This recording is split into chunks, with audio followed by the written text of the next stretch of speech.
through the crowd, yeah, I'm feeling so supreme.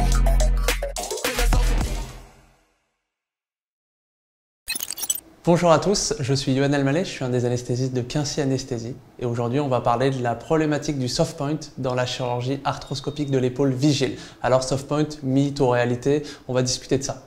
L'anesthésie loco-régionale a révolutionné la prise en charge de la chirurgie de l'épaule arthroscopique vigile. Elle permet des interventions donc sous ALR pur avec un confort optimal pour le patient. Mais la question que tout le monde se pose, c'est est-ce que le soft point, la zone postérieure de l'épaule, qui est le premier temps chirurgical dans l'arthroscopie de l'épaule, est-ce que c'est un site qui est indolore? Est-ce que ça masque une couverture incomplète de l'analgésie? Dans un premier temps, qu'est-ce que le soft point déjà? Le soft point est un repère anatomique cutané qui se situe entre les repères du muscle infraépineux et du petit rond. C'est la zone qui constitue l'introduction du premier trocar dans l'arthroscopie de l'épaule.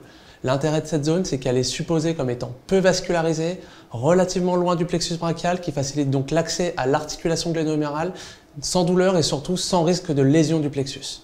Mais est-ce que cette hypothèse, elle se vérifie par des données scientifiques? L'innervation est plus complexe que prévu. La région du soft point, elle est sous la dépendance de plusieurs nerfs. Le nerf supraclaviculaire issu de C3, C4, le nerf axillaire qui est issu de C5, C6 et le nerf suprascapulaire pour la capsule et les structures profondes. Cette diversité anatomique implique une variabilité dans la couverture anesthésique lors d'un bloc interscalénique ou d'un bloc du plexus brachial par voie supraclaviculaire. Résultat, si tous les nerfs ne sont pas bloqués efficacement, le patient peut ressentir une douleur résiduelle lors du premier temps chirurgical. Cette douleur va compromettre la tolérance de la LR pure, l'adhérence du patient à cette stratégie et remettre en cause toute la chirurgie. Dans une chirurgie arthroscopique de l'épaule sous ALR pure, l'introduction du soft point peut donc être douloureuse si l'analgésie n'est pas optimale. Il faut éviter l'insuffisance du bloc, la réaction involontaire du patient, ce qui va nécessiter une conversion vers une sédation plus profonde, une anesthésie générale. Lorsqu'on est en position assise, on connaît les dangers de l'anesthésie générale. Donc pour l'éviter, il faut que le bis soit réalisé efficace, C5, C6, et il faut qu'un bloc du nerf supraclaviculaire soit aussi efficace. Seul, il est incomplet, mais en association avec un bis, il couvrirait une partie de la zone qui est confortable. La variabilité anatomique rend la couverture nerveuse imprévisible. Le soft point n'est pas une garantie. On ne sait pas s'il sera pris en charge par le bis, par le bloc du nerf supraclaviculaire seul. L'association d'un bis et d'un bloc du nerf supraclaviculaire peut ne pas suffire pour couvrir le soft point et dans ce cas-là, il faut tester son bloc. Comment s'assurer que le patient ne ressentira aucune douleur au soft point?